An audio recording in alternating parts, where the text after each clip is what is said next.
This is Gregatron. This video will not be easy to make. I didn't even want to make this video, but I gotta say it. It kind of got me by surprise. My brother told me the news a couple days ago. Ironically, I was just watching Infinity War the night before, and the following day, Stan Lee had passed away, and it's tragic. I mean, Stan Lee has such a big place in my heart ever since I was a toddler, or maybe before that. You know, I love this man. Like, I remember in high school, me and my friends were talking, and we were saying everybody wishes Stan Lee was their grandpa. And I felt like that to this day. Like, I wish Stan Lee was my grandfather. Like, this guy had the biggest heart in Hollywood or in literature or whatever you want to call it. You know, it just goes beyond the comic books, and it goes beyond the characters that he made. This guy had the biggest heart out there. You know, all he wanted to do was bring up generation after generation of kids. And I feel like he sacrificed his life so that me and my peers and those older than me even, I feel like he sacrificed himself so we could have a good childhood and a better life, for that matter. You know, my dad used to get us up Saturday morning for Saturday morning cartoons, and a lot of those cartoons were Marvel cartoons. SpiderMan the animated series, X-Men the animated series, you know, Fantastic Four would play, the Incredible Hulk would play. These were 4 heavy hitters, and they were special because each of those shows would feature characters from the other shows. You know, I found out who Iron Man was from Spider-Man the animated series. You know, the Incredible Hulk, he was inside of the Fantastic Four show and vice versa. And that's just the 90s, you know, not to mention all the toys we had thanks to Stan Lee. You know, the toys, the comic books, the movies, the merchandise, the clothing, like, and if you think about the large scale, this guy employed so many people. Think about the video games. Again, think about the movies. If it weren't for these little characters that he made so long ago, all these decades ago, just think about how many people he employed, essentially. You know, these video games, Hulk Ultimate Destruction, Spider-Man, Spider-Man 2, X-Men Legends, the new PS4 Spider-Man, Spider-Man Web of Shadows, Marvel Ultimate Alliance, Marvel Ultimate Alliance 2, Spider-Man Shattered Dimensions. I mean, the list goes on. All these games have teams who work on them. You know what I mean? The guys who go in and take the pictures of the city, then they replicate the city. The voice actors for the games, the voice actors for the cartoons.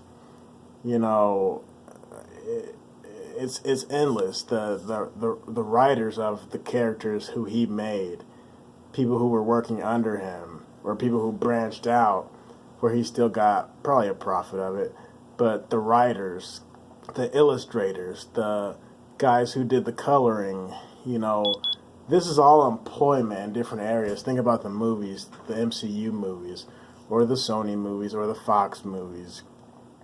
The actors, you know, he gave all these people jobs who possibly would have never had a gig like that, whether it be writing comics or working on a set, or they could have been doing something totally different. But it's all thanks to Stan. You know what I mean? Like, this video could go on for hours, but just think about the production team for the Infinity Wars and the Civil War and Winter Soldier and Ultron and all that. You know, this guy, the sound people, the directors, the producers, the what do they call it? The costume designers, whatever you would call it. Like, this is employment for generations.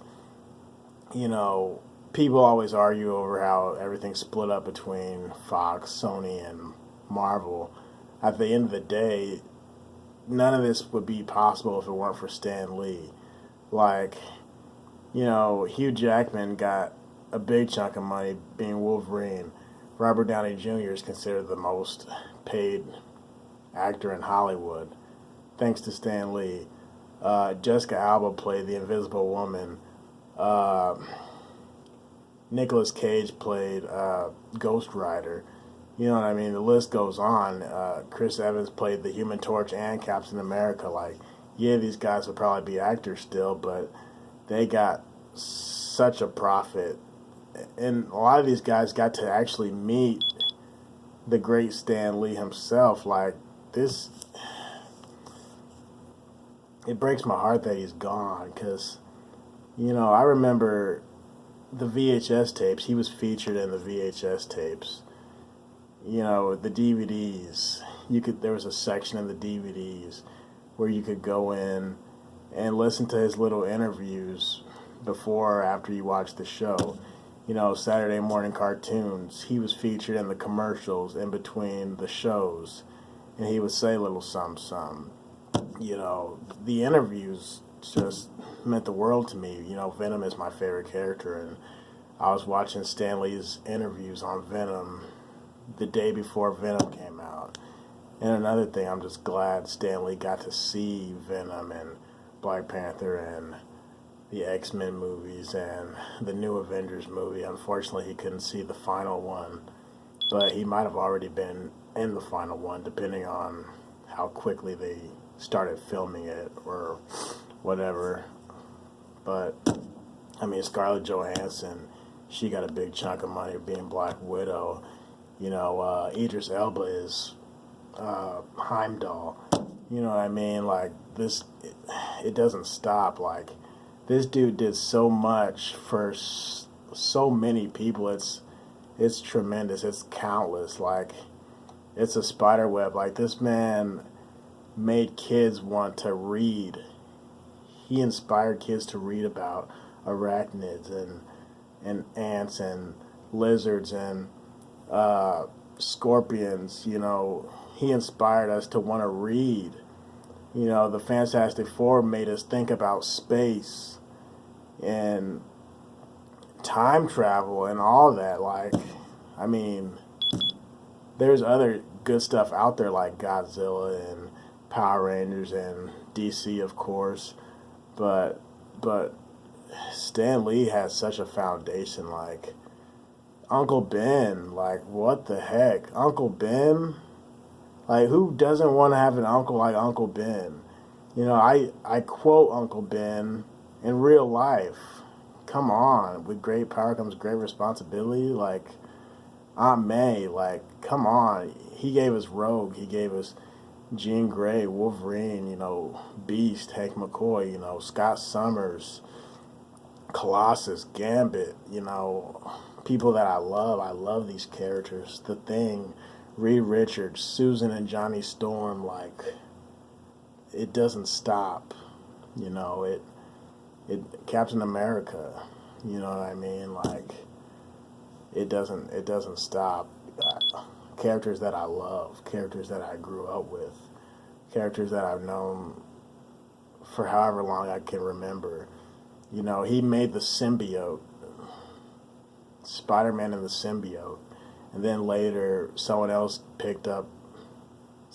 made Venom, but that would have never happened if it weren't for the symbiote and Spider-Man. Like, and just the lifelong lessons he was trying to teach us, and he succeeded in teaching us, and now we pass that down to our kids. You know, again, the Uncle Ben thing, and not just Uncle Ben, but even the villains that he thought of, he showed us to see things from someone else's point of view, whether it be Doctor Doom or Galactus or Apocalypse or Magneto is the big one. Magneto is not a matter of good versus evil. It's a matter of right versus wrong. Stan Lee made us think about that, whether it be a social issue or an economic issue or anything. He made Captain America just to give people hope against Nazi Germany.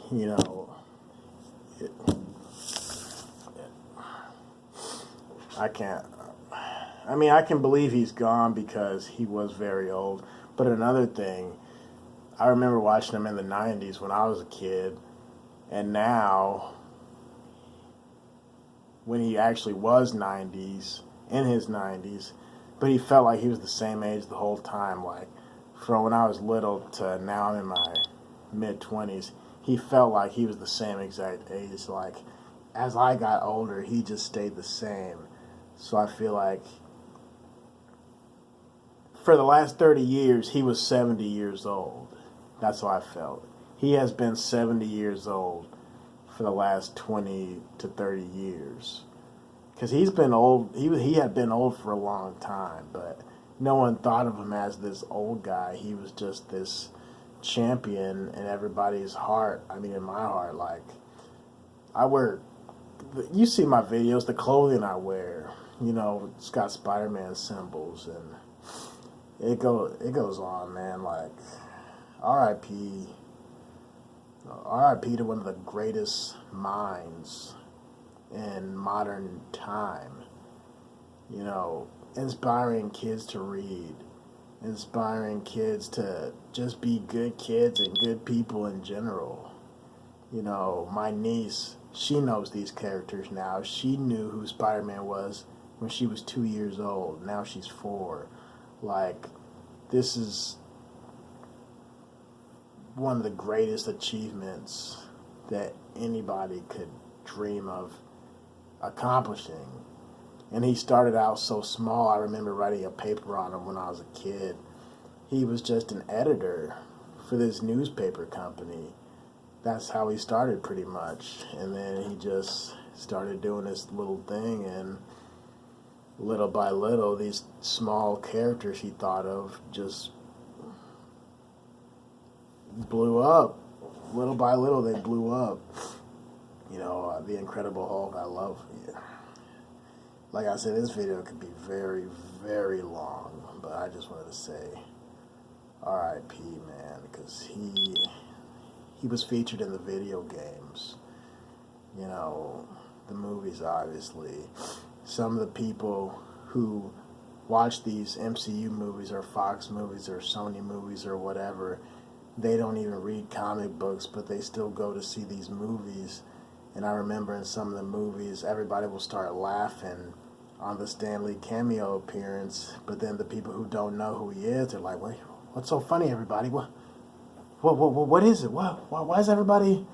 And they're like, "It's Stan Lee, you moron!" And then they say, "Who's that? Who's?" So we have to educate the people who didn't know,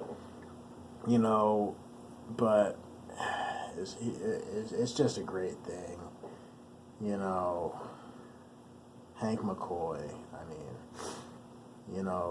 Moon Knight, and even the characters who he didn't create directly himself, who someone else branched off and created, and then later Marvel picked them up. However they got here, it's still because of him. Whether it be Captain Marvel or Ms. Marvel or Deadpool or She-Hulk or whoever, he's responsible for, Lockjaw. He made a teleporting dog and called him Lockjaw. Like, who does that? Like, who can even think of this stuff? What a champion.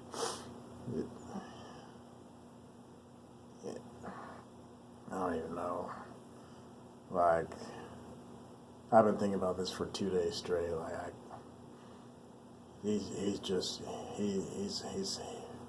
was just great. The greatest to ever do it.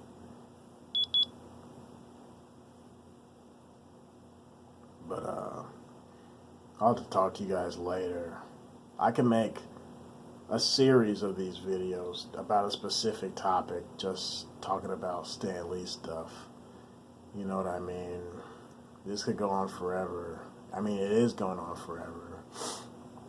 You know, I'm just happy he got to experience and witness his little creations, from the magazines to the comic books to the graphic novels to the action figures to the animated series to the movies to the Netflix to everything, the clothing, the comic book stores, pretty much in his name, comic book conventions, Comic-Con, Halloween parties, block parties that have half the people there dressed up in his influence. You know, it's maddening. It's mind-blowing. It's mind-blowing. I went to a Halloween party for this past Halloween, and I met so many other characters who are from Marvel. You know what I mean? It goes on. It won't stop. Stan Lee will live forever. Stan Lee will live forever in my heart. Just like Uncle Ben. You know what I mean? Just like Reed Richards, Hank McCoy, all them guys. Scott Summers, you know. Is it just weird that I'm calling these characters by their real names, Hank McCoy, Scott Summers, instead of saying Cyclops and Beast? Like, that's how well I know these people, you know. But I'm going to get out of here. I just want to say thank you to Stan Lee. Thank you to him. Thank you to Jack Kirby, A.V. Arad, however you pronounce it. But, I mean, you guys in general, Marvel Studios, Marvel, I mean, you guys are going to live forever, especially Stan Lee. Stan Lee will live forever. You guys take care. Bye.